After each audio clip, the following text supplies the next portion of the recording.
thoughts he might want to begin with, and then we'll take your questions. We have some floor microphones, and we'll get those to you. So, Commissioner? Yeah, when I woke up this morning, I did not anticipate being here with you at this moment in this fashion today with this news. I am going to take a moment. I think I could hear it. No, I don't. Can't hear it? I just moved it to get close. Take this one? Yeah, we do have 6, right? Well, that's not the worst thing that's happened to me today. I will take a moment. I just walked into the holding area. As Kermit talked about, Brian Tyree. Brian's been someone we've watched on our Basketball Leadership Council, Men's Basketball Leadership Council, since his freshman year. And he is the chair, and that's what we do. We build young people up. That said, I'm here because we had to make some difficult decisions through the day.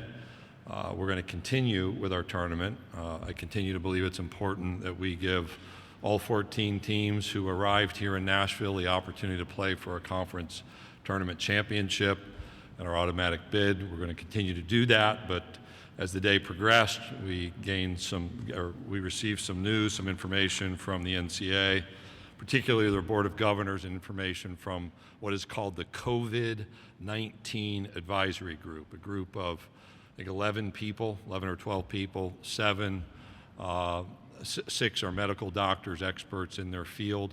I'm certainly not an immunologist or an infectious disease specialist, but after the news broke from the NCAA, we were, with our athletics directors, we convened a conference call of our presidents and chancellors and advanced a recommendation that we alter our fan access, which we've done. So we've sent a press release that communicates that. We've also altered access to our regular season events on campus, both conference versus conference and conference teams versus non-conference teams, between tomorrow, March 12th, and Monday, March 30th. We'll obviously be reviewing circumstances during that time to see if that may be extended, or we can conclude our approach on March 30th and return to operations as usual. Disappointing news for everyone involved. It is important to give our student athletes this opportunity. We've prepared to do that in a healthy environment. The Nashville Predators have been phenomenal partners, both in dealing with this news and preparing the arena so that we can meet those health expectations. The news for the city is not what I wanted to provide, given that just over a week ago a tornado hit, and we were planning to raise relief funds here. That's obviously been altered, so we'll need to recalibrate. Yet this city is one of the many that's the heartbeat of the SEC, and we want to be supportive given our long-term relationship. So with that, I'll do my best to answer the questions that you may have. If you'll raise your hand, we'll get some floor mics to you. Morgan and Ellery have some mics out there. Let's start right in the middle on the center aisle. Greg, how will the refund process work for fans? We have said in our release, just so that I use, it's a later paragraph. Fans who are the original purchaser of the tickets from the SEC office and SEC University, a verified purchaser on the SEC Ticket Exchange, that's through Ticketmaster, will receive automatic refunds of those ticket purchases. We obviously don't control what's happened on the secondary market, but we'll take the approaches I described with those through official outlets. A question in the back on the left. Greg, were you advised of the NBA's decision tonight, and was there any discussion about shutting down altogether? I learned of the NBA's decision 15 minutes ago, probably right before it broke publicly. We have not discussed with intent not holding the event. As you can imagine, when you go through contingency planning at the conference office, we have considered that, but we don't believe we're there. The public health officials in Nashville have been our source of information. That's why we've continued as we did tonight. But the change at the national level has altered our approach, but hasn't put us at this point into cancellation. But I was at dinner saying I'm excited to have fans and play last night, so this is a fluid situation, and we're mindful of the fluidity. Question in the back on the center aisle. Hi, Commissioner. What assurances can you give, and what precautions are you taking to protect players from each other? If there aren't fans there, that doesn't protect them from How do you know you don't have an infected player? We convened a call last Friday of our sports medicine professionals on campus. Each of our universities and their teams are fully attentive to their condition. Sitting here today, that's a responsibility that they undertake on a daily basis for their student athletes, not the commissioner or conference office, and we're confident in the work that they do with their student athletes. Raise your hand. Other questions for Commissioner Sankey? Hands up. I think we got one in the back on the left. Go ahead. Greg, the NCAA advised against allowing fans in, I guess, around 3:30, and then obviously you guys made the decision to allow fans in. What went into that decision? Any decision to prevent fans, first of all, the local information was that we could conduct our tournament safely with fans through the weekend. What has happened is the national recommendation has changed the dynamics for us.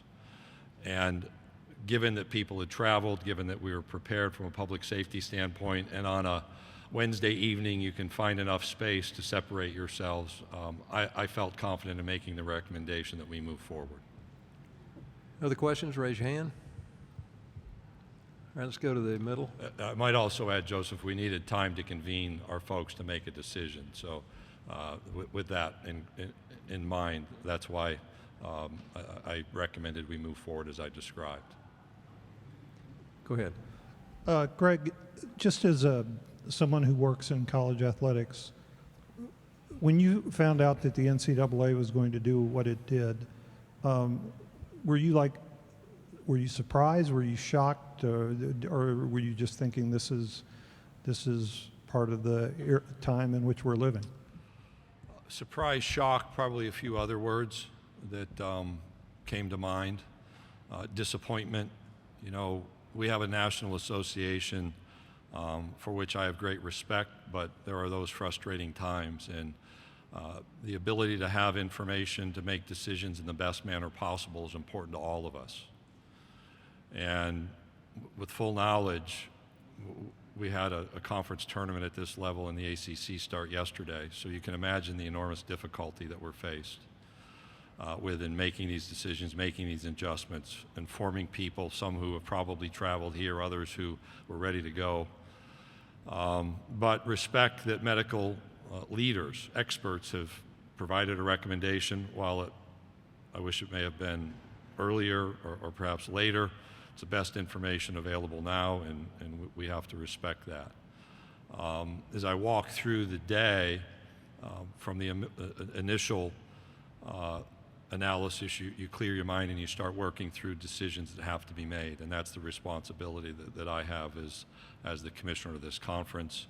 And then I'm sure that the emotions will return at some point after I unwind, and we'll refocus pretty quickly to get back to work. But I understand the disappointment for everybody. Perhaps I don't understand it in the same way, but I have my own disappointment because I've come to love this event, love having it in this city. Disappointing is a good word, but we also have a reality around public health to which we're managing. All right, question in the back in the middle. Commissioner, the decision to also have no fans on the on-campus events, baseball, softball, et cetera, whatever it may be, was there additional information that went into that? Because it's a very different set of circumstances than having 20,000 people in one place. Several pieces of information. One is there were actually two releases today from the NCAA National Office. One from the COVID-19 advisory panel, as I recall, that spoke to the concerns with having large gatherings around sporting events. So that was a moment. We also have two universities this week who, after spring break, one has canceled its classes and will move to online content delivery next week. Another has identified the need for online delivery as where it's possible, that being Vanderbilt and the University of Florida. We have, I don't know, 5 or 6 on spring break now. We have contingency planning taking place. We have other announcements of delays of return to classes. And so we're managing an environment on campus to which we're all learning and adapting. And so all of those pieces fit, but part of it was the messaging added on top of all that today from this advisory panel. All right, the question in the far left in the back. just wonder, can you take us through a timeline of today, the decision-making process, who you spoke with, and how you came to that final conclusion that was announced at 8:11? I won't hit all of it. We had a we had a a working group meeting of something unrelated, but we began an athletics directors meeting at 9:30 and had already revised an agenda for a previously scheduled meeting to focus on the COVID-19 coronavirus up front.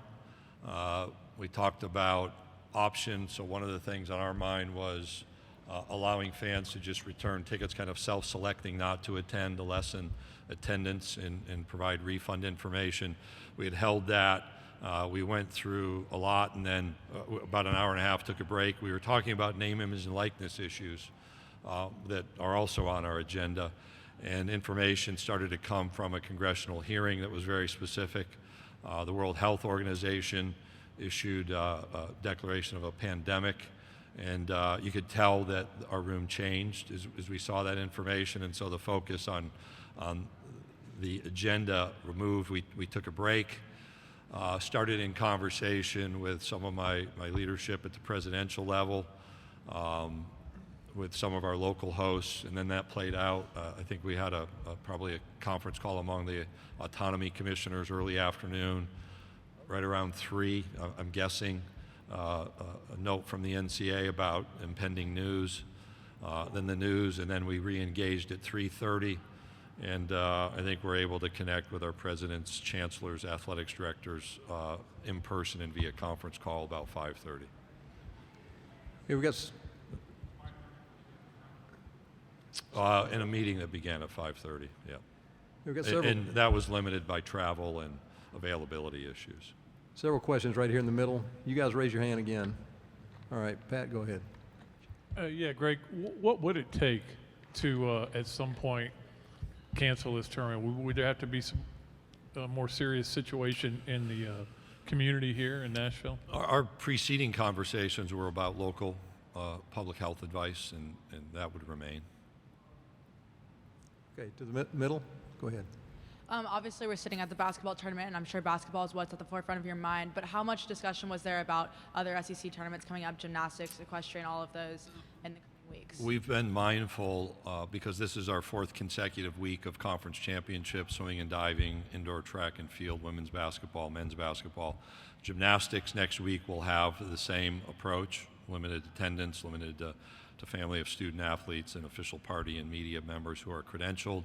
Equestrians the following week in Athens, Georgia, and we'll have the same approach there. It's campus based, and the nature of that sport's just a little bit different than some that are contained in this way, but we'll take the same approach to that event. Then we have a break for about 4 weeks. We'll be on the other side of March 30. We'll be in conversation to see what that means. Tennis and golf are up next in mid-late April. And then we go into softball, outdoor track and field, and baseball in May. So we have some time to assess, which we certainly will be doing. But we spent time up front knowing that we had men's basketball now, we had gymnastics that would be affected by this decision, and even the equestrian championship in a few weeks. All right, we're going to take 2 more questions. If you have a question, raise your hand. Let's come right here to the middle center. Go ahead. Greg, also, spring football is underway. What kind of conversation have you had with the different coaches and the schools as far as the different spring games that will be going on? We had very brief conversations about spring games and various activities. So we'll be reconnecting. I think most of those are outside of our March 30 window. I'm not exactly certain that I track on that. We're proceeding with other things. We have, I think, a video review session this weekend for football preparation. So some elements will continue. We obviously have been in a crisis consideration, a crisis management situation, so that's kept our attention on the immediate issues I've described, and we'll be reconnecting both as a staff tonight and in the future days and weeks, and then with our athletics directors and campus leaders, our presidents and chancellors in the weeks ahead about other issues. All right, we'll take the last question right here in the middle, center aisle. Greg, on the March 30th, what about events March 31st going forward? Are those like it's all clear, go ahead, or would be reassessments as you go? We'll be reassessing continually between now and then. We had much discussion about dates. If I understand the NCAA's approach, it goes through the Final Four, which is the following week. We felt it appropriate to give some information so people can adjust plans. We didn't feel bound to that Final Four date, so the 3 weekends that are upon us will be past spring break dates, but we'll be reassessing beginning tomorrow, I'm certain. Thank you.